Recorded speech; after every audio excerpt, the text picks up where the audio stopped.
आता तुला पुरामध्ये कसे लोक अडकतात आणि त्यांच्या लाईफ मध्ये कसे प्रॉब्लेम असतात हे तुला आता अनुभवायला मिळेल म्हणे, कारण की तू आज पुरामध्ये अडकलेली आहे.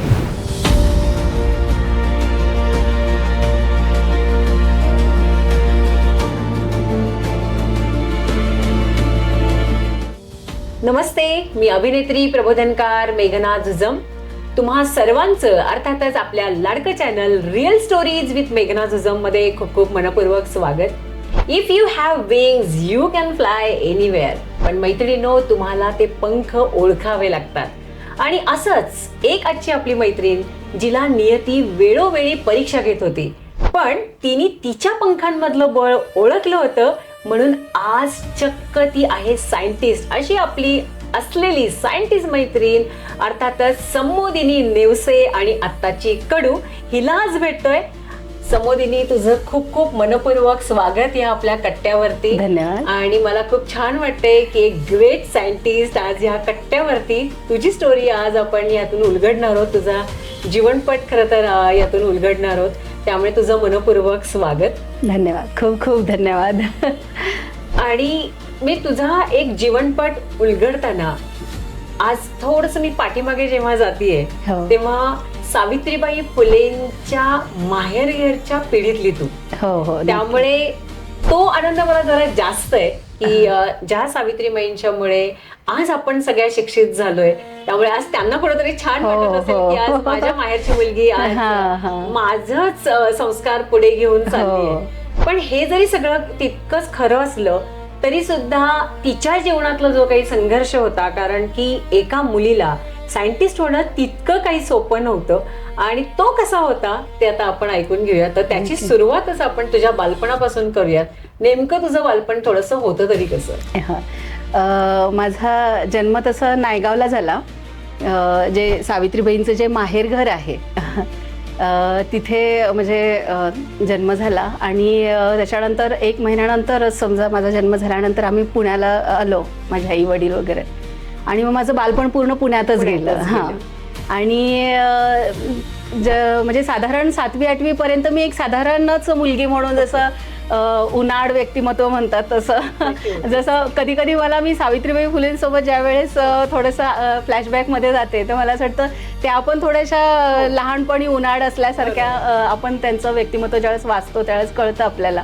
आणि मी पण थोडंसं त्यावेळेस अभ्यासाकडे एवढा कल नव्हता माझा. आणि मग 9वी नंतर माझ्या एक जीवनाला एक वेगळीच कलाटणी भेटलेली आहे.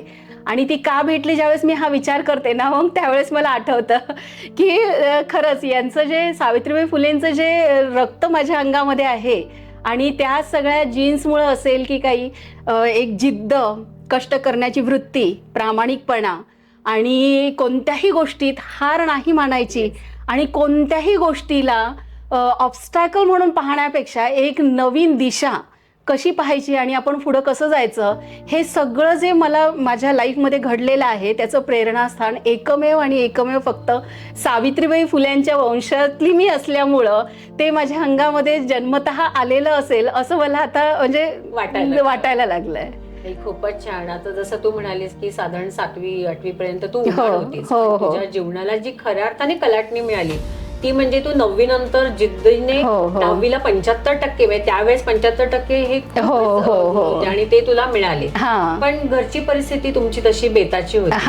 मग तू काय म्हणजे त्याच्यानंतर काय ठरवलंस कसं करायचं? म्हणजे 10वीला कसं झालं, अभ्यास मी थोडा सुरू केला होता. आणि एकदा आपण अभ्यास सुरू केल्यानंतर जर अपेक्षित फळ भेटलं तर मग असं आपल्याला वाटायला लागतं की नाही, वी कॅन डू, मी करू शकते आणि मी हे केलं पाहिजे. 10वी माझी ज्यावेळेस रिझल्ट लागला ज्यावेळेस मला 75% मिळाले त्यावेळेस याचा माझ्या आई वडिलांना एवढा आनंद झाला की आमची मुलगी पण अभ्यासू आहे, शिक्षण घेते किंवा तिची ती शिक्षण घेण्याची वृत्ती आहे, मानसिकता आहे, त्यांना खूप चांगलं वाटलं. आणि माझी आई मला लहानपणापासून नेहमीच म्हणायची की तू शिक्षक बनलं पाहिजे, तू शिक्षक बन, म्हणजे तू करू शकते. तुझं मला आवडतं की एक शिक्षिका कशी छान म्हणजे अशी मुलांना घडवत असते, मुलांचं फ्युचर घडवत असते, तर तू पण शिक्षक बनलं पाहिजे अशी ती मला नेहमी म्हणायची. आणि तिच्यामुळंच की काय की मला माझ्या मनामध्ये पण ती जिद्द तयार झाली की मी पण शिक्षक बनलं पाहिजे. त्यावेळेस ज्यावेळेस मी 10वीला होते D.EDचा वगैरे ट्रेंड होता, पण त्याच्यानंतर मग इंजिनिअरिंगचा ट्रेंड आला. ज्यावेळेस मी 10वी माझी झाली, मला इंग्लिशचं थोडीशी भीती होती. इंग्लिश मला जास्त जमायचं नाही. मग इंग्लिश जमल्यामुळं मला असं वाटायचं हे मला का जमत नाही आहे, आणि मला जर जमत नाही आहे तर मी कुठेतरी कमी पडते ना, मला ते येत नाही आहे म्हणजे मी कमी पडते. मग मला ती भीती मनातून काढायची होती, आणि म्हणूनच मी ठरवलं की नाही, जे आपल्याला जमत नाही आपण त्याच्यातच उतरायचं. आणि म्हणून मग मी सायन्सकडे गेले. आता सायन्सकडे गेल्यानंतर ॲक्च्युली हा सगळा जो आहे त्याला अभ्यास वगैरे जास्त लागतोच, काही विषयच नाही आहे. पण त्या केला पाहिजे ही आवड कशी निर्माण झाली, एक थोडंसं मी फ्लॅशबॅकमध्ये जाते की 7वीला की 6वीला असेल, मी मला आठवत नाही, पण 7वीला असेल, आणि मला इंग्लिश विषयच माझा 1 मार्काने राहिला होता. 35ला पासिंग होतं आणि मला 34 मार्क्स होते. 1 मार्काने माझा विषय राहिला. आता प्रगती पुस्तक भेटल्यानंतर त्याच्यावर आई वडिलांची सही लागते, आणि सही ज्या वेळेस लागते त्यावेळेस मग मला माहिती होतं आता आपल्याला बेदम मार बसणार आहे. आणि मार बसणार म्हणजे त्या भीतीने मी ते 2-3 दिवस प्रगती पुस्तक घरी दाखवलंच नाही. आणि मग टीचर जास्त म्हणत होत्या की नाही, लवकर सही आणा, जमा करा, शाळेत जमा करा. आणि मग ज्यावेळेस मग हे मला कळलं की मला प्रगती पुस्तक लवकर द्यायचं आहे, थोडासा मनामध्ये एक निगेटिव्हिटी पण येते, प्रत्येकाच्या मनामध्ये येते की आपल्याला निगेटिव्ह वेनी जायचं की पॉझिटिव्ह वेनी. मला असं वाटलं थोडंसं निगेटिव्ह माइंड माझा जागृत झाला होता, आणि असं वाटलं वडिलांची सही आपणच करावी आणि प्रगती पुस्तक जमा करून द्यावं. पण मग त्याच्यावर ओव्हरटेक केलं पॉझिटिव्ह माइंडने, आणि नाही, हे असं वाईट काम करायचं नाही, जे काय आहे ते फेस करू चला. आणि मग मी ज्यावेळेस वडिलांना दाखवलं, अपेक्षित मला मार बसला आणि त्यांनी मला पनिशमेंटही दिली. कर्वेनगरला, पुण्यामध्ये कर्वेनगरला महर्षी स्त्री शिक्षण संस्थेमध्ये मी शिकत होते, आणि वारजे माळवाडीमध्ये माझं घर होतं. तर तिथून कर्वेनगरला शाळेमध्ये तू रोज पायी जायचं. सकाळी 7 वाजताची शाळा, म्हणजे मला 5-5:30ला उठावं लागायचं. स्वतःची तयारी करून मला 6 वाजता ज्यावेळेस मी घराच्या बाहेर पडायचे त्यावेळेस मला ते शाळेमध्ये मी पोचायचे 7च्या बेलला. तर पायी जायचं, पायीच घरी यायचं. मला दुपारी 2 व्हायचे, आणि पनिशमेंट म्हणून माझ्यासाठी सांगितलं होतं वडिलांनी की हिला भांडे घासायला लावायचे. आल्या शिक्षण नाही घेत आहे ना, मग घरातले कामं कर. मग मी भांडे घासायचे, आणि त्याच्यानंतर मला जेवण मिळायचं. डब्बा सुद्धा स्वतः तयार करून न्यायचा, आई करून देणार नाही. आईला तशी स्ट्रिक्ट वॉर्निंग होती वडिलांची की नाही. आणि मग हे ज्यावेळेस मी विचार केला, म्हणलं हे एवढं कष्ट सहन करण्यापेक्षा अभ्यास केला.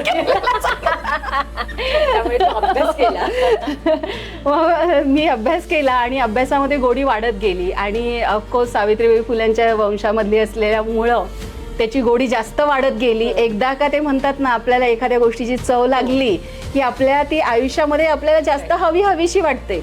तसंच झालं. 10वीला मला ते 75% पडले, आणि मग मला थोडंसं ते हवंसं वाटायला लागलं सगळं. आणि मग अभ्यास, मग आपलं कौतुक होतं, मग ह्या सगळ्या गोष्टी मग त्या लहान वयामध्ये चांगल्या वाटायला लागल्या. मग मी 11वी-12वीमध्ये सायन्स घेऊन माझं शिक्षण झालं. आता 12वी झाल्यानंतर पुढचं काय, हा मोठा प्रश्न माझ्यासमोर होता. 11वी-12वीचं शिक्षण झालं, आणि पुढे काय करायचं, करिअर काय करायचं. त्यावेळेस इंजिनिअरिंगचा ट्रेंड खूप होता, आणि त्या इंजिनिअरिंगच्या ट्रेंडमध्ये ऑफकोर्स डोनेशन देणं किंवा पैसे खूप लागत होते. आणि माझ्या आईवडिलांची एवढी कंडिशन नाही आहे आर्थिक, हे मला माहिती होतं. आणि त्याच्यामुळं आता आपण पुढं काय करायचं, म्हणजे म्हणून मग ज्यावेळेस मी विचार केला त्यावेळेस मी आणि माझी एक मैत्रीण, आम्ही दोघी सायकल काढायचो. सकाळीच डब्बा बनवून घ्यायचो, आणि पुण्यामध्ये जेवढे कॉलेजेस आहेत सगळे कॉलेजेस आम्ही सायकलनी फिरलो. की मला कोणत्या कॉलेजमध्ये फी कमी मिळेल. हां, मला इंजिनिअरिंग करायची इच्छा होती, पण ती इच्छा मी थोडीशी कुठेतरी कोपऱ्यामध्ये दाबली होती. नाही बा, ज्याच्यात फी कमी असेल ते कॉलेज मी घेणार, असं माझं ठरलं होतं. आणि मग असं ज्यावेळेस आम्ही थोडंफार सगळीकडे हे केलं, तर फार्मसीला त्यावेळेस काही जास्त फी नव्हती. एका कॉलेजमध्ये फी कमी भेटली, आणि त्या कॉलेजला तर ॲडमिशन घ्यायचं असं ठरवलं, आणि फॉर्म वगैरे घेऊन मी घरी आले. तर माझे वडिलांसोबत त्यांचे मित्र बसले होते, आणि त्यांच्या म्हणजे भेटीला आले होते. तर त्यांनी मला सहज विचारलं की 12वीचा रिझल्ट लागला आहे, आता तू पुढं काय करणार आहे. तर मी म्हटलं ज्याच्यामध्ये पैसे कमी लागतील ते शिक्षण मी घेईन. मला शिकायची खूप इच्छा आहे, पण आपल्या सगळ्याच इच्छा पूर्ण होतात असं नाही, तर थोडंसं घरची कंडिशन पाहणं गरजेचं आहे. तर असं करून मग मी ठरवलं होतं की मी फार्मसीला ॲडमिशन घेते, त्याच्यात थोडंसं इंजिनिअरिंगच्या मनाने फी कमी आहे. मग ते म्हणाले तुला मग ही जर तुझी इच्छा असेल तर तू ॲग्रिकल्चरमध्ये का नाही जात, ॲग्रिकल्चरमध्ये तर मुलींना शिक्षण फ्री आहे. तर मी त्यावेळेस मला ॲग्रिकल्चर माहिती नव्हतं. ॲग्रिकल्चर म्हणजे काय मी म्हटलं, ज्यावेळेस त्यांना विचारलं त्यावेळेस त्यांनी मला सांगितलं की बीटेक ॲग्रिकल्चर इंजिनिअरिंग जर तू केलं, जर तुझी जी इंजिनिअरिंग करायची इच्छा आहे ती पण पूर्ण होईल आणि पैसे कमी, जिथं तुला फी कमी पाहिजे ती पण तुझी पूर्ण होईल. तर मला ती आयडिया एवढी आवडली की ते म्हणतात ना, आपल्या एक आयुष्याला कलाटणी देण्यासाठी कोणी नाही कोणीतरी नेहमी आपल्याला एक मार्ग दाखवत असतं. तसंच झालं आणि ते काकांनी मला मार्ग दाखवला. आम्ही राहुरी विद्यापीठामध्ये गेलो, तिथं फॉर्मही घेतला. तिथे विचारलं, तिथल्या एका सरांनी आम्हाला सांगितलं की तुम्हाला पुण्यामध्ये तर राहून शिक्षण मिळणार नाही, तुम्हाला जर शिक्षण करायचं असेल तर 4 विद्यापीठं आहेत ॲग्रिकल्चरचे, तिथे बीटेक ॲग्रिकल्चर इंजिनिअरिंगचा कोर्स आहे, तिथे तुम्हाला कुठेतरी ॲडमिशन मिळेल तुमच्या मेरिट बेसिसवर. मी म्हटलं कमी पैशामध्ये शिक्षण मिळतंय आणि माझी इंजिनिअरिंगची इच्छा ती पण पूर्ण होतीये, महाराष्ट्रातल्या कोणत्याही कोपऱ्यात मी जायला तयार आहे, फक्त माझी ऍडमिशन झाली पाहिजे आणि मला शिकायचं आहे. बरोबर आहे. इथं तुझ्या दोन्ही अटी आता पूर्ण होणार होत्या. माझं शिक्षण म्हणजे जो काही घरामध्ये आर्थिक परिस्थिती बेतात हो, होती, हो, त्यामुळे तुला असं शिकायचं होतं की जिथं फी कमी आहे. आणि अशा प्रकारे माझं पंजाबराव देशमुख कृषी विद्यापीठ अकोला इथे ऍडमिशन झालं आणि मी बीटेकला तिथे ऍडमिशन घेतलं. आणि त्याच्यानंतरचा जो तुझा संघर्ष आहे खरं तिथला, हो, तो फार भयानक होता. हो हो. जवळ पैसे नाही, शिक्षण पूर्ण करायचंय, तर तो तुझा संघर्ष आम्हाला खरं तर ऐकायला आवडेल. तर बीटेकला ऍडमिशन तर झाली, पण त्याच्यानंतर ऍडमिशन झाल्यानंतर ज्यावेळेस मी तिथे गेले तर फर्स्ट इयरला तर काही हॉस्टेल मिळत नव्हतं आणि आम्हाला रूम करून बाहेर राहावं लागत होतं. मग रूमचा खर्च, जेवणाचा खर्च, शिक्षणाचा खर्च, ह्या सगळ्या गोष्टी म्हणजे फी जरी नसली कॉलेजला तरी हे सगळे खर्च तर मी कुठंच वाचवू शकत नव्हते. त्याच्यामुळं मग मी विचार केला की आपण रूम अशी बघूया ज्याची सगळ्यात कमी रेंट असेल. रूमही भेटून गेली, आम्ही 5-6 मुली तिथे राहत होतो रूममध्ये. आणि मग नंतर जेवणाचं, बाकी मुलींनी तर मेस लावली होती पण मी मेस नाही लावली. मी म्हटलं मी स्वतः बनवेल, कारण की मेसचे पैसे देणे तेवढं सुद्धा मला जास्त वाटत होतं, दर महिना तेवढा देणं. हे सगळं मग ज्यावेळेस माझ्या खर्च लक्षात आले त्यावेळेस मग मी रूम तर मला भेटून गेली कमी रेंटमध्ये, पण मग मेसचा खर्चही मला तोही झेपणारा नव्हता. त्याच्यामुळं मी ठरवलं की आपण स्वतःचा स्वयंपाक जो आहे स्वतः बनवायचा, की जेणेकरून आपल्याला मेसचा जो काही खर्च आहे कमी लागेल. मग मी स्वयंपाक वगैरे बनवायचे, पण बरेचदा अशा कंडिशन आल्या की त्यावेळेस मी स्टोव घेऊन गेले होते. रॉकेलचा स्टोव होता. आता मुलांना जनरली माहिती नसेल बरेच जणांना, पण ते पहिला जो रॉकेलनी आपण चालवतो तो स्टोव होता आणि बरेचदा रॉकेल संपायचं आणि मग संपलं की मग याला त्याला मागण्यापेक्षा मी ते 2 दिवस उपाशी राहणं प्रेफर करायचे. आणि उपाशी राहणं, एकदा तर होळीचा सण होता, सगळे जे विद्यार्थी आहेत सगळे गावाला, कारण होळी असा सण आहे धुलीवंदन वगैरे, त्याला ते विद्यार्थी सगळे गावाला गेले होते आणि मी एकटी रूमवर होते आणि घरात माझ्याकडे म्हणजे पैसे नव्हते रूमवर, शिवाय काही म्हणजे रॉकेलही नव्हतं आणि तेल नव्हतं सगळ्यात मेन गोष्ट म्हणजे. तर त्याच्यामुळे मी सणाच्या दिवशी सुद्धा मी उपाशीच होते. म्हणजे असे काही दिवस मी काढलेले आहेत. एकदा तर मला आठवतंय की मी बिना तेलाची फोडणी दिलेली आहे. बिना तेलाची फोडणी देऊन भाजी केलेली आहे. बरेचदा तर असं झालेलं आहे की 5 रुपयाचा बिस्किटचा पुडा आणायचा, 1 कप चहा करायचा आणि तेच आपलं जेवण. म्हणजे मला आजकालच्या पिढीला हे सांगावंसं वाटतं की आपण थोडंसं आपल्या परिस्थितीला दोष देण्यापेक्षा त्या परिस्थितीला पार करून मला पुढं कसं जाता येईल आणि माझं ध्येय कसं मला सेट करता येईल आणि कसं मला ते ध्येयापर्यंत पोहोचता येईल, हे सगळं थोडंसं याच्याकडे लक्ष द्या. परिस्थितीकडे लक्ष नका देऊ. तुम्हाला संकट येणारच आहेत आणि ही संकट तुम्हाला टेस्ट करण्यासाठी येत असतात. हे खूप महत्त्वाचं तू सांगितलंस खरं तर आजच्या युवा पिढीला, की संकट आपल्यावरती येणार. नंतर तू बीई झालीस आणि बीई नंतर पुन्हा एकदा डिसिजन घेतलंस की नाही फक्त बीई करून चालणार नाही, तर मला शिक्षिका व्हायचं, ते डोक्यात तुझ्या खूप होतं, त्यामुळे आता पुढचं शिक्षण पण घेतलं पाहिजे. तू एमटेक ला ऍडमिशन आणि एमटेक तू गोल्ड मेडलिस्ट आहेस, तो किस्सा किंवा ते एक आम्हाला ऐकायला. तर बीटेक झाल्यानंतर मी एमटेकला ऍडमिशन घेतली आणि का घेतली, कारण की बीटेक नंतरच मला खरं तर घरची कंडिशन अशी असल्यामुळं त्यावेळेस जॉब करणं गरजेचं होतं. तर पण मी असं म्हणजे ज्यावेळेस मी मार्केट पाहिलं, करिअर मध्ये ज्यावेळेस उतरायचा मी प्रयत्न केला त्यावेळेस मला कळलं की बीटेक नंतर जर तुम्ही मार्केटमध्ये आले जॉब करण्यासाठी तर तुम्हाला फार कमी एक तर पॉसिबिलिटीज आहेत आणि सॅलरी पण कमी आहे आणि जॉबही तुम्हाला असा परमनंट लेवलचा नाही मिळणार.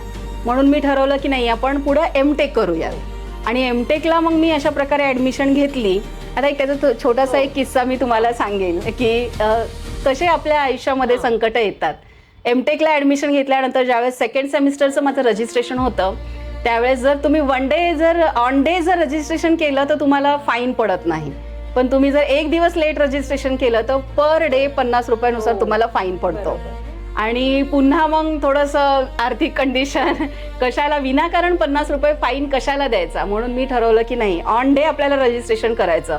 त्यावेळेस थोडंसं पाऊस वगैरे खूप सर्वत्र चालू होता महाराष्ट्रामध्ये आणि माझे वडील ते थोडंसं न्यूज वगैरे पाहून मला म्हणाले होते, आई वडील दोघंही म्हणाले होते की नको जाऊ, म्हणजे थोडं 2-3 दिवस थांब, पाऊस निवळू दे आणि मग तू जा.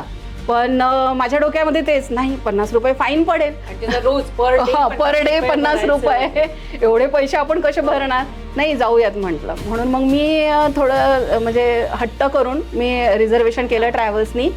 सिंदखेड राजापर्यंत आली. अकोल्याला मला जायचं होतं. सिंदखेड राजापर्यंत मी आले आणि तिथे एवढा रात्रभर पाऊस झाला होता की तिथला जो ब्रिज होता ब्रिजवरून पाणी वाहत होतं आणि त्याच्यामुळं गव्हर्नमेंटनी पूर्ण ज्या बसेस ज्या आहेत त्या ब्रिजवरून जाण्यासाठी मनाई केली होती. खरं तर सिंदखेड राजाला ज्यावेळेस गाड्या आमच्या सगळ्या थांबवल्या त्यावेळेस 2-2, 3-3 किलोमीटर रांगा होत्या आणि तिथे मला आवर्जून हा सांगावंसं वाटतं विषय की माझे पिरियड्स चालू होते. खूप पाऊस चालू होता आणि झेडपीच्या शाळेमध्ये आम्हाला थांबवण्याची त्यांनी सोय केली होती, पण तिथले जे टॉयलेट बाथरूम होते खूप घाणेरडे होते आणि तिथं म्हणजे जाऊ शकत नव्हते. मुली तर बिलकुलच जाऊ शकत नव्हत्या, त्याला दारं नाही, इतकं म्हणजे खूप हे होतं. माझ्यासोबतची जी मुलगी होती, मला म्हणजे रात्रभराचं जे पॅड मला चेंज करायचं होतं आणि माझ्यासोबतची जी मुलगी होती तिला म्हटलं कसं करायचं, तर ती म्हणजे मग आमच्याच डोक्यामध्ये आलं की झाडाखाली वगैरे जाऊयात, थोडंसं आडोशाला झाड होतं. मग आम्ही तिथे गेलो. तिने अक्षरशः ओढणी पकडली, म्हणजे अशी पूर्ण गोलाकार ओढणी पकडली आणि मग मी तिथे जाऊन पॅड चेंज केलं. म्हणजे एका स्त्रीला किती संकट हा म्हणजे मोठे मोठे संकट तर असतात, पण एका स्त्रीला उठल्यापासून झोपेतून उठल्यापासून झोपेपर्यंत हजारो संकटांना तिला सामोरं जावं लागतं. आणि अशातच मला अजून एक सांगावंसं वाटतं की मी ज्यावेळेस पुरातून निघाले एस टीमध्ये बसले होते, त्या एस टीमध्ये ड्रायव्हर, कंडक्टर, एक न्यूली मॅरिड जोडपं होतं आणि 2 जेंट्स होते आणि एक मी, असे एवढेच लोक आम्ही त्या एस टीमध्ये होतो. रात्रीची वेळ होती, सगळा अंधार वगैरे होता आणि पूर्ण 2-3 किलोमीटर पर्यंत गाड्यांची लाईन होती. मागं ट्रक ड्रायव्हर होते आणि ट्रक ड्रायव्हर थोडेसे कसे असतात सगळ्यांना माहिती आहे लेडीजच्या बाबतीत. तर मला एकटीला बाथरूमला जाणं थोडंसं तिथे ऑड वाटलं होतं, म्हणजे भीती वाटली मला. हां, बाहेर एस टीच्या बाहेर उतरावं तर सगळा अंधार होता आणि एकटीने कसं जायचं. मग ते न्यूली मॅरिड जे जोडपं होतं, मला वाटलं त्या ज्या लेडीजला म्हटलं की चल तू 5 मिनिटासाठी, तर ती माझ्यासोबत येईल असं वाटलं मला. मी त्यांना म्हटलं ताई माझ्यासोबत येता का, म्हटलं मला बाथरूमला जायचं आहे. तर त्यांनी अक्षरशः त्यावेळेस मला नाही म्हटलं. हो हो हो. तर त्यांनी म्हणजे थोडंसं विचार आता इट्स ओके, त्यांच्या पण असतात म्हणा काही, तेही न्यूली मॅरिड होते, तेही घाबरलेलेच होते त्या सगळ्या सिच्युएशनला. त्यांना असं वाटलं कसं लेडीजला पाठवावं. मग शेवटी मीच म्हटलं, जायचं तर होतंच, मीच डेअरिंग केलं आणि खाली आले, एस टीच्या खाली आले. तर मला पुन्हा खूप भीती वाटली, असं वाटलं परत वरती जावं का आतमध्ये. मग मी नाही म्हटलं नाही जावं तर लागेलच, म्हणून मी आले. तर ट्रक आणि एस टीच्या मधात जवळपास फक्त 2-1 फुटाचं अंतर असेल आणि त्या एस टीच्या खाली थोडीशी जागा राहतेच. तर त्या एस टीच्या खाली गेले मी, कारण की ट्रक ड्रायव्हर तर ट्रकमध्ये बसूनच होता आणि कुठेही अंधार इतका होता. पावसाळ्याचे दिवस म्हणजे ते वातावरणच सगळं वेगळं होतं. हां, तर ट्रक ड्रायव्हर मागं बसूनच होता. तर बाथरूमला कसं जायचं, कुठे त्याचा अडोसा काही मिळत नव्हता. तर अक्षरशः मी त्या एस टीच्या खाली थोडीशी घुसले आणि तिथे बाथरूमला म्हणजे झाल्यानंतर, फ्रेश झाल्यानंतर मी पुन्हा गाडीमध्ये आले. आणि मग दुसऱ्या दिवशी ज्यावेळेस माझे मिस्टर मला घ्यायला आले होते, तर ते न्यूली मॅरिड जे कपल होतं त्यांना रोड माहिती नव्हता की चिखलीपर्यंत कसं जायचं. पण माझे मिस्टर चिखलीवरून आले होते, त्याच्यामुळे त्यांना रोड माहिती होता. तर त्यांना रोड दाखवला. म्हणजे मला सगळ्यांना आवर्जून हे सांगावंसं वाटतं एखादी व्यक्ती ज्यावेळेस संकटामध्ये असेल आणि आपल्याला जर त्याची मदत करण्यासाठी जर देवाने सिलेक्ट केलेलं आहे तर आवर्जून त्यांना मदत करायची. आणि सिंगल लेडीजला तर नेहमी प्रत्येकाने मदत केलीच पाहिजे. तिला जेवढा आधार देता येईल संकटाच्या वेळी तेवढा तिला आधार दिला पाहिजे. कारण की कोणाची परिस्थिती कशी असते आपल्याला माहिती नाही. त्या कपलनी मला मदत केली नाही, पण त्याचा रिवेज म्हणून आम्ही त्यांना मदत करायची नाही असं नाही ठरवलं. आम्ही त्यांना मदत केली, त्यांना नंतर गिल्टी फील झालं ही वेगळी गोष्ट आहे. पण ज्यावेळेस एखादी सिंगल लेडीज असते तर तिला तिचा उपयोग करून घेण्यापेक्षा तिला आधार कसा देता येईल, तिला सेफ कसं ठेवता येईल हा मात्र सगळ्यांनी नक्की विचार करावा. त्याच्यामुळे 2-3 किलोमीटर पर्यंत बसेसची रांग लागली होती आणि आम्हाला असं वाटलं ठीक आहे, पहिले असं वाटलं इट्स ओके, एखाद तासात पाणी म्हणजे निवळून जाईल आणि मग आपण जाऊ. 1 तास झाला, 2 तास झाले, 5 तास झाले, रात्र म्हणजे मी सकाळी 7 वाजता तिथे पोहोचली होते सिंदखेड राजाला. 7 वाजता आमची गाडी तिथे थांबवली. असं वाटलं दुपारपर्यंत आपण निघून जाऊ तिथून, पण नाही, पूर्ण रात्र झाली. आणि रात्र झाल्यावर मग थोडीशी भीती वाटायला लागली कारण पाऊस खूप धो पडत होता, पाणी ओसरण्याचं नाव घेत नव्हतं. आणि अशामध्ये मग ते तिथे पत्रकार वगैरे सगळे खूप न्यूज चॅनलवाले आणि सगळे आजूबाजूचे, कोणी रडत होतं, कोणी विद्यार्थी होते, कोणी फॅमिली होते, कोणी लहान मुलं होते. मी खूप घाबरून गेले ते कारण मी एकटीच होते त्यावेळेस. माझ्यासोबत एक दुसरी मुलगी होती पण ती माझ्याच वयाची. त्याच्यामुळं मग मी आईला वगैरे फोन लावला तर त्या आईच्या एका वाक्याने मला त्यावेळेस तिथे इतका आधार मिळाला. त्यावेळेस माझ्या आईने मला सांगितलं, अगं हा पण अनुभव तुझ्या लाईफमध्ये खूप महत्वाचा आहे. आता तुला पुरामध्ये कसे लोक अडकतात आणि त्यांच्या लाईफमध्ये कसे प्रॉब्लेम असतात हे तुला आता अनुभवायला मिळेल म्हणे. कारण की तू आज पुरामध्ये अडकलेली आहेस, हे सुद्धा हा अनुभव तुझ्या लाईफमध्ये खूप महत्वाचा आहे. आणि मग ज्यावेळेस मला हे आईचं वाक्य मी ऐकलं तर त्यावेळेस मी मग स्वतःला म्हटलं हे पण बरोबर आहे, लेट्स एन्जॉय पूर. पूर एन्जॉय केला. आणि त्यावेळेस मग मला थोडंसं असं जाणवलं की आपण परिस्थितीला म्हणजे आईनी जो मला धीर दिला की जी माझ्यावर वेळ आलेली होती ती कंडिशन जी होती त्याच्यामध्ये घाबरून न जाता त्या परिस्थितीला सामोरे कसं जायचं हे जास्त महत्वाचं आहे. आणि त्याच वेळेस संकट येतच गेली. मला असं वाटलं 2 तास गाडी अडकेल, पण मला अक्षरशः 2 दिवस तिथं थांबावं लागलं.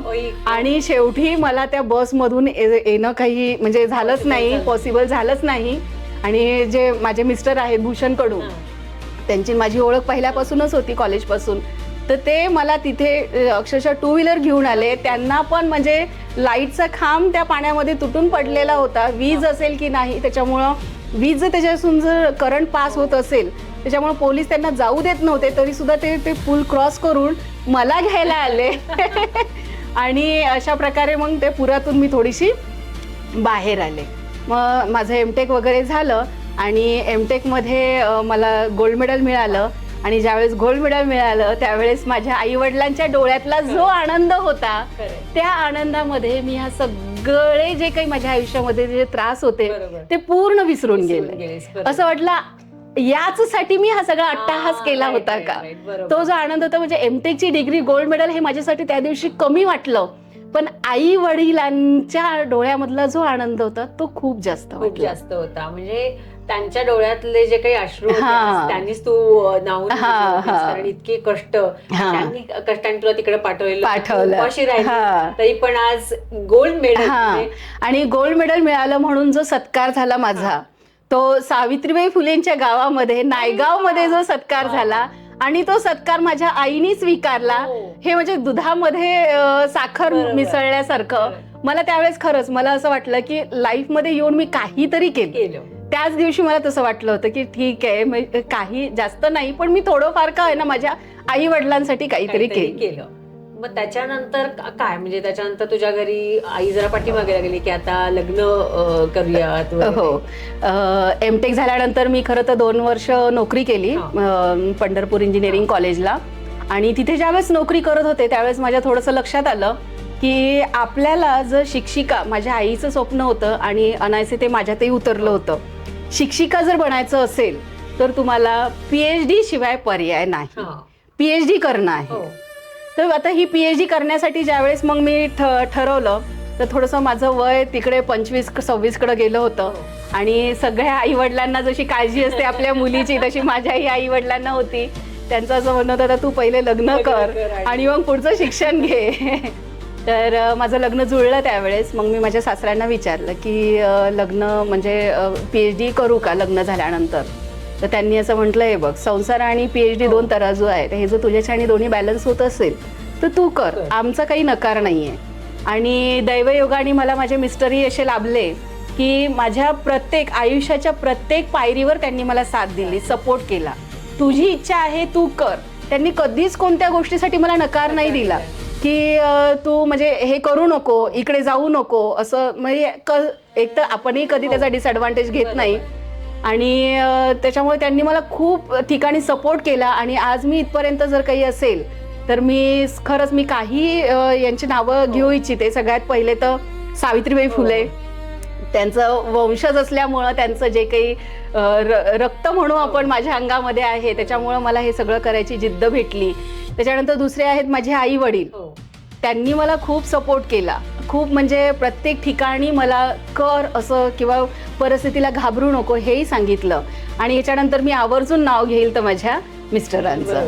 त्यांनी मला प्रत्येक गोष्टीमध्ये सपोर्ट केला, कधीच कोणते नकार नाही दिला. मला कधी असं वाटलंच नाही की हे माझे मिस्टर आहेत. ॲज अ म्हणजे आम्ही फ्रेंड सारखेच राहिलो. आणि त्यांनी सुद्धा माझ्यामधले जे गुण आहेत ते ओळखून घेतले आणि मला त्या गोष्टीसाठी प्रमोट करत राहिले. त्यानंतर मग तुझ्या लग्नाची बोलणी सुरू झाली. मग लग्न जवळपास ठरलं. हो. आणि इकडे मनामध्ये तर होतं PhD करायचं. मग कसं सगळं मॅनेज? हो, तर त्यावेळेस इतके सगळे गोंधळ मनामध्ये चालू होते. एक तर वय झाल्यामुळे लग्नही करणं गरजेचं होतं आणि इच्छा असल्यामुळं मला PhD करायची होती. कारण की एमटेक गोल्ड मेडलिस्ट घरी बसून राहणं हे म्हणजे मला तरी योग्य नाही वाटत. त्याच्यामुळे मी ठरवलं होतं आपल्याला करिअर काही ना काहीतरी करायचंय. आणि आईची इच्छा होती शिक्षिका बनणं, ते एक मनामध्ये होतं. आता ह्या सगळ्या गोष्टींसाठी रिक्वायरमेंट होती PhD. मग PhD करावी की नाही करावी? समाज म्हणजे समाज आता मुलीला म्हणतोय आता लग्न कर. तर या अशा गोंधळात मी त्या दिवशी ज्यावेळेस मी खूप विचार माझ्या डोक्यामध्ये चालू होते आणि झोपले त्यावेळेस मला रात्री स्वप्न पडलं. आणि त्या स्वप्नामध्ये अक्षरशः सरस्वती देवी आली. क्या बात आहे. हो. आणि ती देवी मला बोलवत होती की माझ्याजवळ ये. सरस्वती म्हणजे शिक्षणाचंच आपलं हे आहे आणि सिम्बॉल आहे शिक्षणाचा. आणि मग त्या दिवशी सकाळी उठून मी ठरवलं हा सिम्बॉल तर मला PhD करण्याचा आहे. बरोबर. म्हणजे करू की नाही ही जी द्विधा मनस्थिती माझ्या मनामध्ये चालली होती, त्या एका सिम्बॉलनी, त्या एका स्वप्नानी माझी ती पूर्ण परिस्थिती सगळं निवळून टाकलं. आणि मला फक्त एकच टार्गेट दिसत होतं, PhD करायची. हो, मी PhD ला ऍडमिशन घेतलं आणि PhD ला ऍडमिशन घेतल्यानंतर 2-3 महिन्यातच माझं लग्न पण झालं. हो, लग्न PhD. हो, हे तराजू हे जे 2 परडे आहेत हे दोन्ही मला खरंच ते जे सासऱ्यांचं वाक्य होतं ते त्याच्यानंतर त्याची तीव्रता जाणवायला लागली की खरंच हे जे 2 परडे मला कसे सांभाळायचे. संसाराकडे लक्ष दिलं तर PhD थोडीशी मागे येत होती आणि PhD कडे लक्ष दिलं तर थोडा संसार मागे येत होतो. आणि या सगळ्या गोंधळातच माझी फर्स्ट प्रेग्नन्सी राहिली.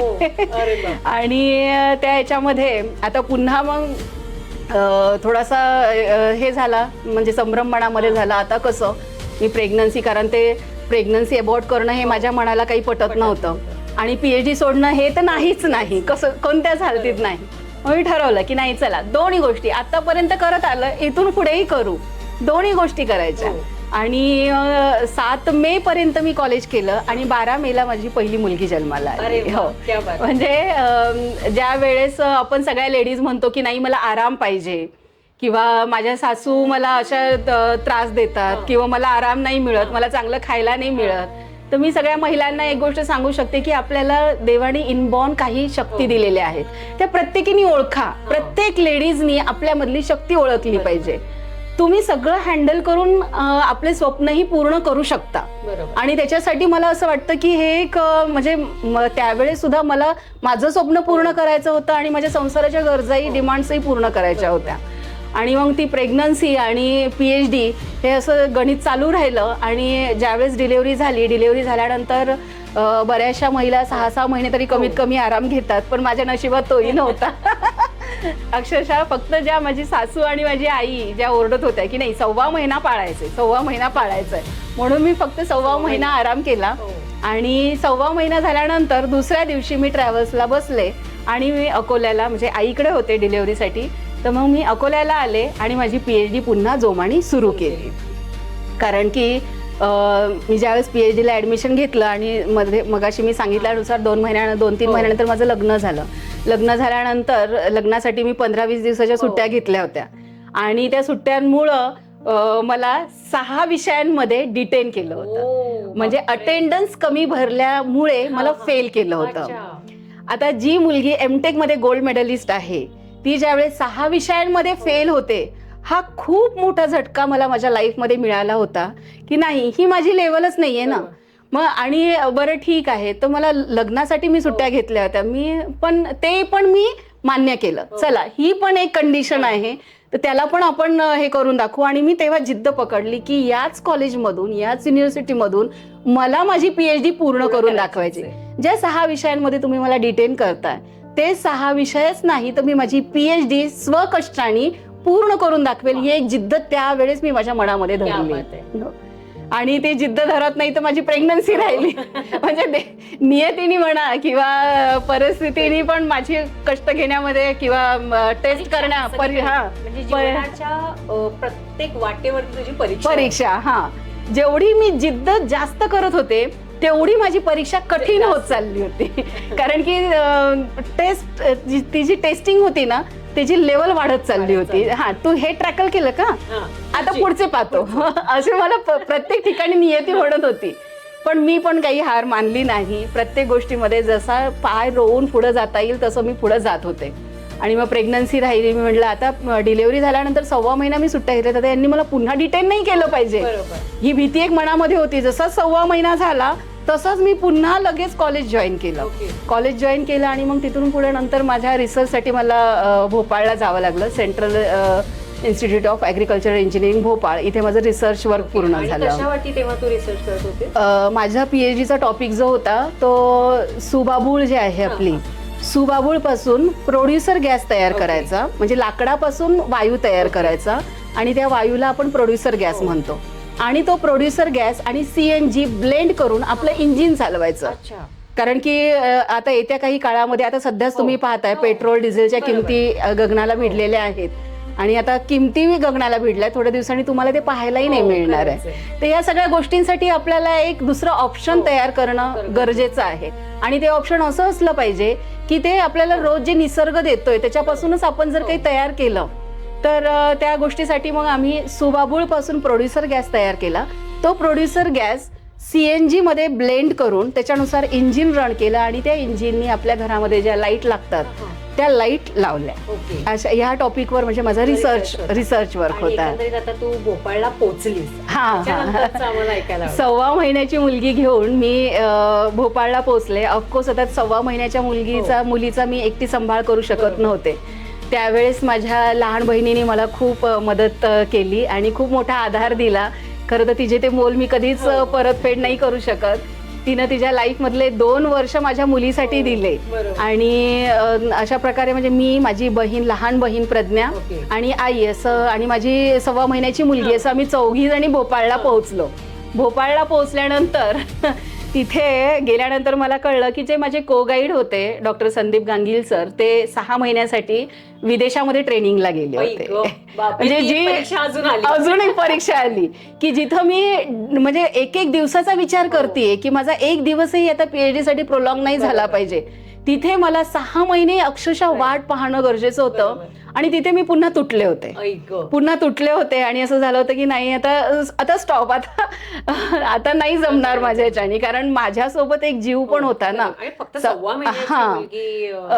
आणि त्यावेळेस कसं आहे, मी स्वतः डिलेव्हरी झालेली आहे, मला आरामाची गरज आहे हे मी विसरले होते. माझ्यासोबत 1.25 महिन्याची मुलगी आहे हे मी विसरले होते. मला काही सांसारिक जबाबदाऱ्या आहेत हेही मी विसरले होते. फक्त PhD हे टार्गेट होतं.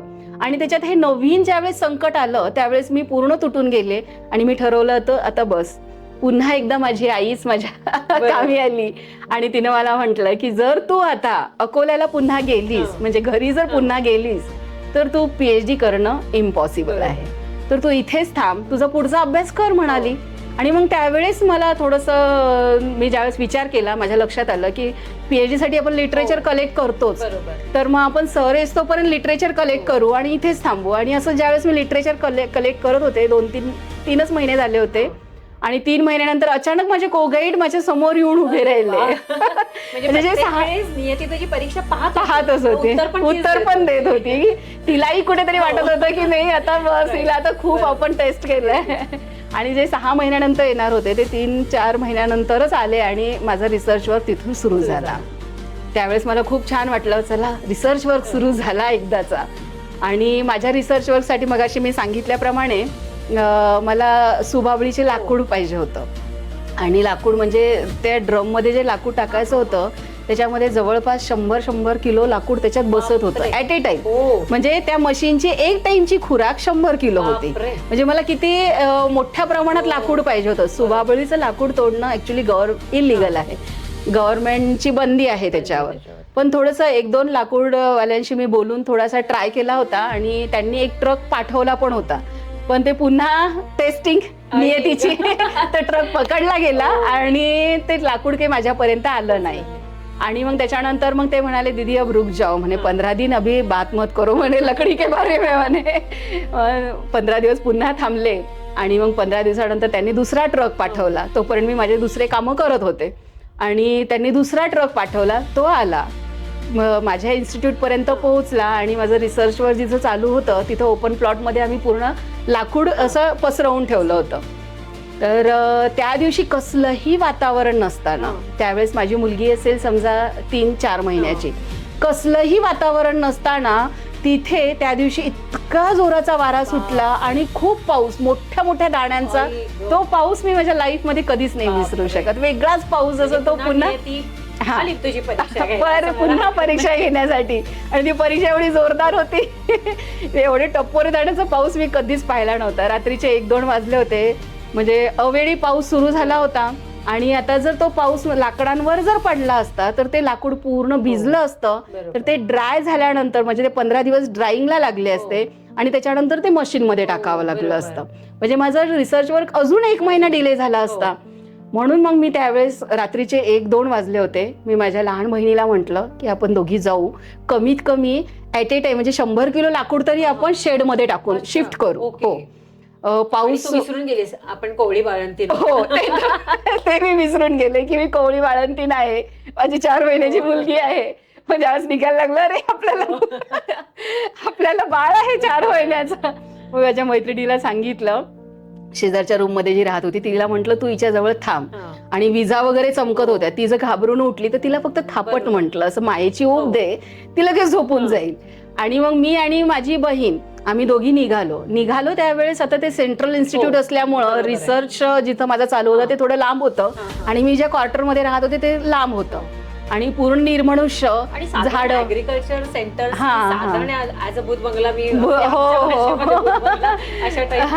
म्हणजे ते कारण झाडांवरच रिसर्च चालू आहे त्याच्यामुळे तिथे झाडं वगैरे भरपूर असतात. तर मग मला जायला, मी ज्यावेळेस तिथून रोडनी चालले होते, भीती तर मनामध्ये होतीच, पण ती भीती मी माझ्या इच्छे किंवा PhDच्या वर येऊ देत नव्हती. आणि एक वॉचमॅन भेटले, ते म्हणे का जा रहे म्हणे आप. मी म्हटलं थोडा काम है उधर, रिसर्च के उधर जा रहे. म्हणे नाही म्हणे तुम्ही जाऊ नाही शकत म्हणे, या वेळेला तुम्ही दोन्ही मुली आहात म्हणे आणि वातावरण काही चांगलं नाहीये, पाऊस वादळ वारा ह्या सगळ्या ह्याच्यामध्ये तुम्ही जाऊ नका. म्हटलं ठीक आहे काका, नाही जात म्हटलं, तुम्ही जा म्हटलं. त्यांना आम्ही पाठवून दिलं, त्यांना मिसगाईड केलं आणि आम्ही पुन्हा त्या रिसर्च चालू होतं तिथे लाकडाच्या तिथे पोहोचलो. तिथे गेल्यानंतर मग आम्हाला पटापट ते तार कंपाऊंड होतं, त्या तारेच्या कंपाऊंड मधून आम्ही आतमध्ये घुसलो. गेटला लॉक होतं, शेजारच्या तारेच्या कंपाऊंड मधून आतमध्ये घुसलो दोघी जणी. लाकूड उचलत होतो, शेडमध्ये टाकत होतो, लाकूड उचलत होतो, शेडमध्ये टाकत होतो. आणि उचललं काय एवढे, ते छोटे छोटे तुकडे असे एवढे तुकडे करून आणले होते, तसं उचलण्यासारखे नव्हते. पण ती जी जिद्द मनामध्ये होती आणि या माझ्या जिद्दीमध्ये माझ्या बहिणीची साथ होती. म्हणजे तिलाही ते काही वजन जाणवत नव्हतं. ते नाही, ताईचं लाकूड भिजेल, ताईचं लाकूड भिजेल. ती पण लाकूड उचलत होती, आम्ही दोघी शेडमध्ये टाकत होतो. आणि मग असं करत करत ज्यावेळेस आम्ही 10-12 लाकडं आतमध्ये टाकली पाहतो तर काय 15-20 जणांचे म्हणजे जे सिक्युरिटी गार्ड असतात ना, ते 15-20 सिक्युरिटी गार्ड तारेच्या कंपाऊंडच्या बाहेर तिथे उभे आहेत आणि आमच्याकडे पाहत आहेत. आणि तो जो टॉर्च आहे, त्यांचे सिक्युरिटी गार्डकडे टॉर्च राहतो रात्रीचा, ते त्यांनी 15ही टॉर्च आमच्यावर फोकस केले होते की ह्या काय करतायत, हा हे चोरी वगैरे करतायत की काय, असं त्यांना वाटलं थोडंसं. मग मी माझ्या बहिणीला म्हटलं तिकडे बिलकुल लक्ष देऊ नको, आपल्याला काय करायचंय, लाकूड उचलायचं, शेड मध्ये टाकायचंय, बस टार्गेट आपलं ते आहे सध्या. आम्ही दोघी लाकडं टाकत होतो. मग त्यांना वाटलं ह्या काही घाबरतही नाहीये आणि काहीच नाही. त्यांनी डायरेक्टरला फोन केला, इंस्टिट्यूटचे जे डायरेक्टर होते त्यांना फोन केला. ते डायरेक्टर तिथे आले. मी आप नाही कर सकते, म्हटलं सर मैं यहाँ की स्टूडेंट हूँ. आता डायरेक्टर ते मोठे, त्यांना काही एवढं सगळे स्टुडंट लक्षात राहत नाही. म्हटलं सर मैं यहाँ की स्टूडेंट हूँ और ये मेरा जो लकड़ी है इसके ऊपर रिसर्च वर्क चालू है, तो ये मुझे गीली होने से रोकना है और इसे अंदर ट्रान्सफर करना है. तर ते म्हणे नाही नाही तुम्ही करू नाही शकत. शेवटी त्यांनी माझ्या को गाईडला फोन लावला. माझे को गाईड जे आहे त्यांनी मला फोन केला आणि ते अक्षरशः ओरडले मला. कधीच म्हणजे ते इतके सॉफ्ट हार्टेड होते, पण ते त्यावेळेस ओरडले, तुम्हें बच्ची है याद है ना, भूल गई भूल गई सब भूल गई तू.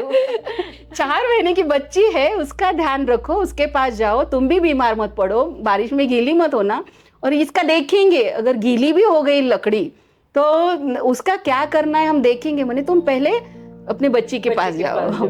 आणि मग शेवटी ते म्हणतात ना, म्हणजे आता एवढे जण सगळेजण समजवत आहेत आणि आपण म्हणजे असं एकदम स्टिक राहणं चांगलं नाही.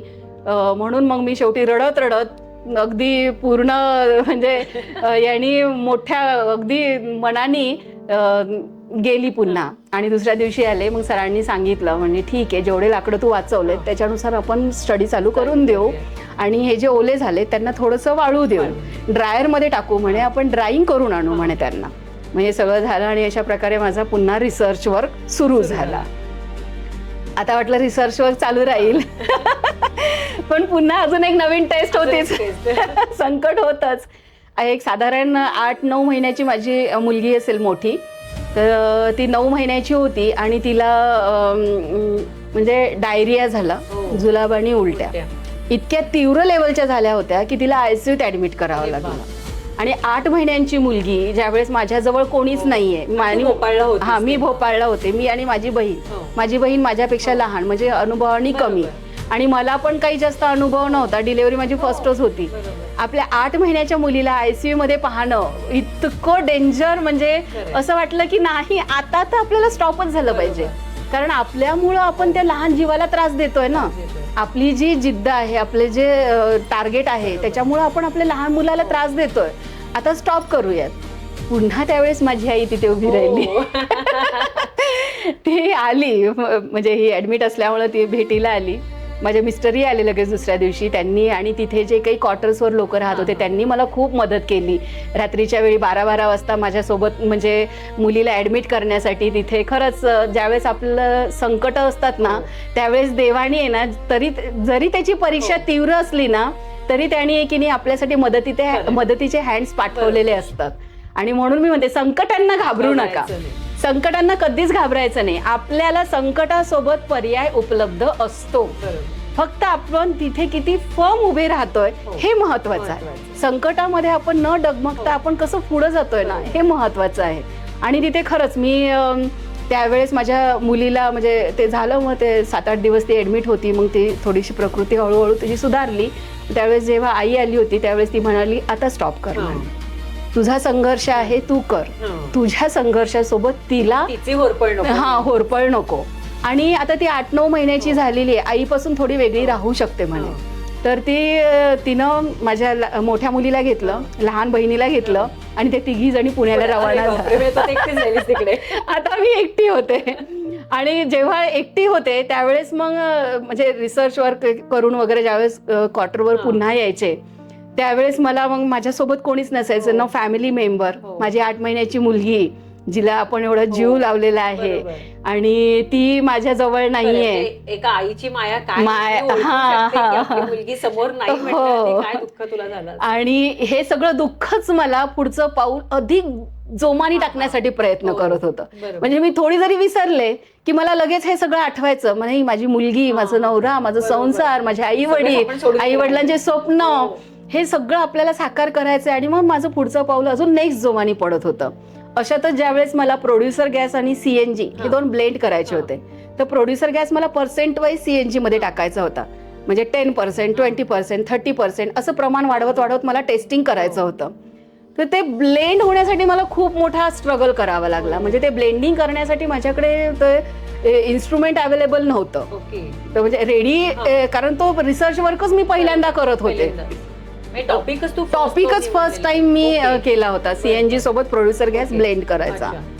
तर मग मला ते ब्लेंड येतच नव्हतं ब्लेंड करता, म्हणजे ते ब्लेंडच होत नव्हतं. मग अशा वेळेस तो कसं करायचं, त्याचे पर्याय काय आहेत यासाठी ज्यावेळेस मी विचार करायचे, तर अक्षरशः ब्रश करताना तोच विचार, झोपताना तोच विचार, जेवताना तोच विचार.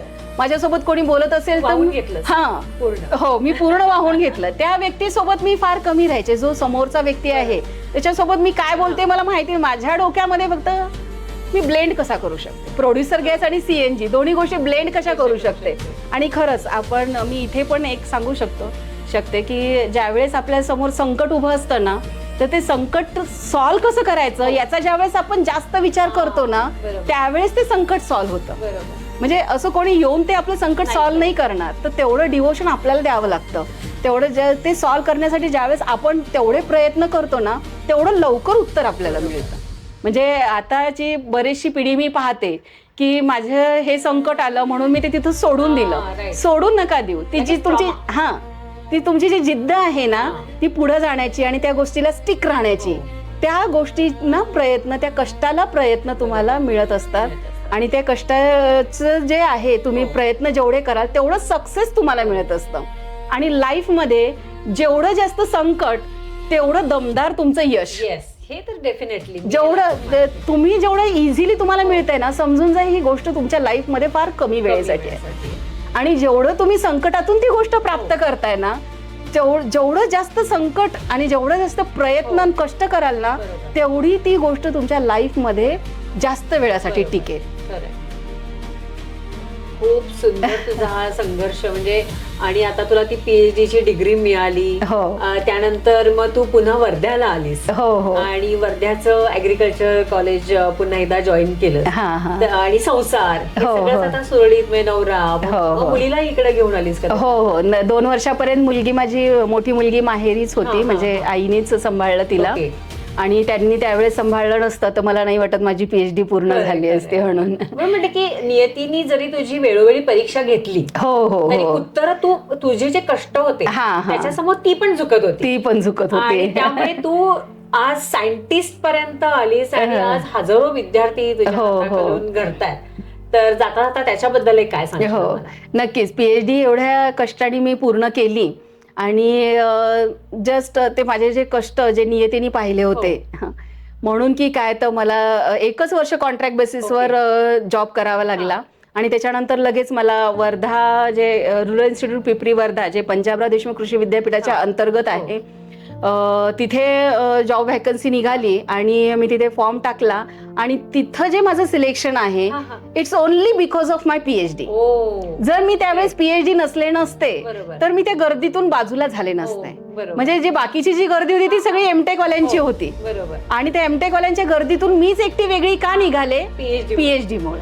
आणि त्या PhD मुळेच मला माझी नोकरी मिळाली. 2014 साली मी रुरल इन्स्टिट्यूट पिपरी वर्धा येथे ॲज अ लेक्चरर म्हणून जॉईन केलं. आणि त्या दिवशी जेव्हा मी जॉईन केलं त्यावेळेस मला वाटलं की आज मी माझ्या आईचं स्वप्न पूर्ण केलं.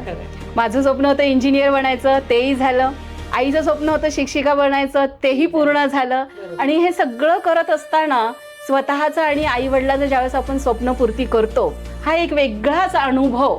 म्हणजे तुम्ही किती शिक्षण घेतलं किंवा तुमच्या आयुष्यामध्ये किती कष्ट आले, याहीपेक्षा जास्त महत्वाचं असतं की ज्यांनी आपल्याला जन्म दिलेला आहे त्यांचे आपण स्वप्न साकार करतोय. आणि सोबतच आपण आपले पण स्वप्न साकार करतोय. आणि नक्कीच ह्या PhD मुळे मला नोकरी मिळाली. आणि ह्या नोकरीमुळेच आज जो आमचा संसार व्यवस्थित चालू आहे.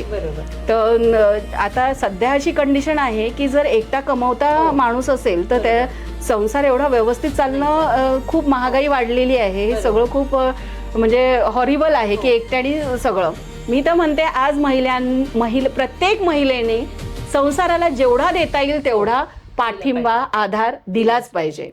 फक्त माझं काम आहे स्वयंपाक बनवणं आणि नवऱ्याला खाऊ घालणं, या मेंटॅलिटीतून आपण महिला वर्ग थोडंसं बाजूला आलं पाहिजे. हा, आपल्यामध्ये ती कुवत दिलेली आहे, त्या सगळ्या आपल्यामध्ये लेवल आहेत, आपण ते सगळं करू शकतो.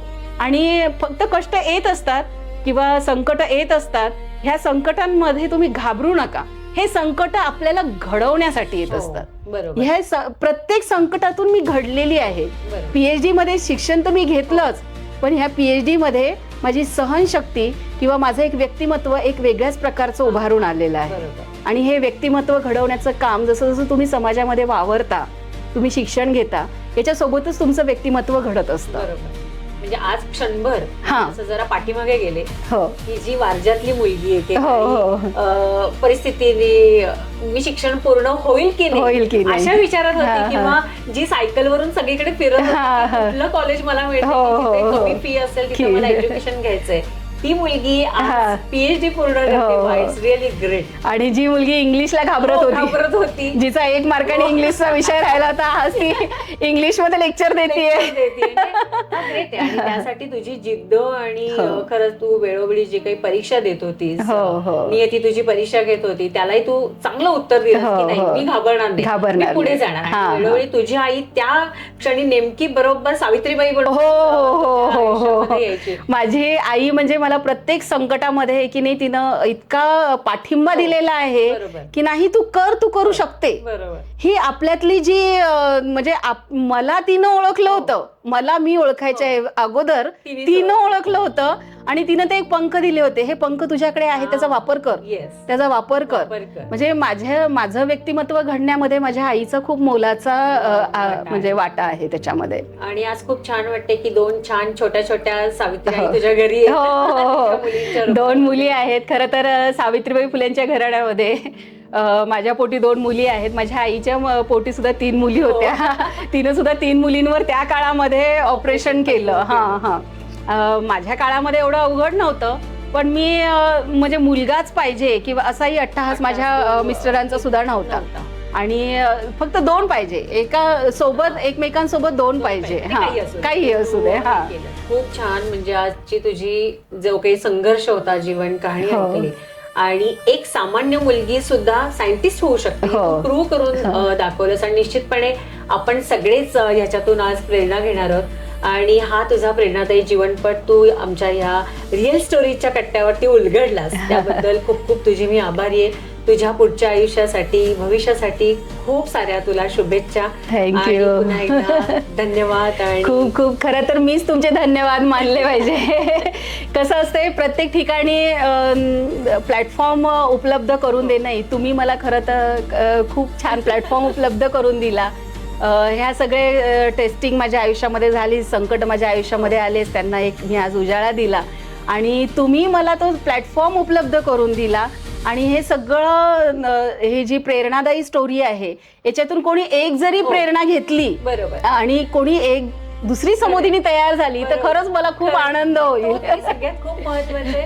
आणि अशा हजारो लाखो समोदिनी तयार व्हाव्या ही तुझी गजानन महाराजांच्या वरती निस्सीम भक्ती, त्यांच्याच चरणी मी प्रार्थना करते आणि तुझे पुन्हा एकदा आभार मानते. आणि हो, समोदिनीची ही स्टोरी तुम्हाला कशी वाटली हे मला कमेंट करून सांगायला विसरू नका. आणि आपल्या चॅनलला आजच सबस्क्राईब करा, कारण अशाच प्रेरणादायी आपल्याच मैत्रिणींच्या गोष्टी दरवेळेस नवीन नवीन स्वरूपात तुमच्या समोर येणार आहेत. त्यामुळे तोपर्यंत धन्यवाद, बाय बाय आणि जय हिंद.